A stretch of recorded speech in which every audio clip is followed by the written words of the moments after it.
আমি কাউকে অনুসরণ করি না। আমি সফল হতে চাই আমার মতো। সফলতা দেখে যেন অনেক মানুষ স্বপ্ন দেখে হতে আমার মতো।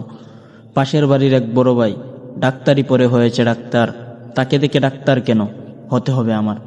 এলএলবি করে এক ব্যক্তি উকিল হয়েছে পেশায়, তাকে দেখে উকিল হওয়ার ভূত আমার ধরবে কেন মাথায়। বুয়েটে পড়ে প্রকৌশলী হয়ে এক ভাই পেয়েছে সফলতা, তাই আমার কেন ভাবতে হবে প্রকৌশলী হওয়ার কথা। বিশ্ববিদ্যালয় পড়ে এক ভাই হয়েছে বিসিএস ক্যাডার, তাকে দেখে বিসিএস কেন দিতে হবে আমার। ব্যবসায় একজন সফলতা পেয়ে হয়েছে কোটিপতি, তাকে দেখে কেন পাল্টাবো আমার চলার গতি। সামাজিক যোগাযোগ মাধ্যমে ভিডিও বানিয়ে অনেকের আয় লাখ টাকা, ওদের দেখে ভিডিও বানিয়ে আমি হতে যাব কেন বোকা। অন্য ব্যক্তিরা সফল হয়েছে তাদের চেষ্টা আর প্রতিভা দ্বারা, আমি কেন তাদের মতো হতে যাব আমার প্রতিভা ছাড়া। অন্যের থেকে অনুপ্রেরণা নিয়ে কতটুকুই বা হওয়া যায় সফল, যতই সফলতা আসুক না কেন তার থেকে থাকতে হবে দুর্বল। অনুপ্রেরণা না নিয়ে আমার প্রতিভা ফুটিয়ে তুলতে চাই আমি, আমার মতো সফল হয়ে আমি তাদের চেয়ে হতে চাই দামি।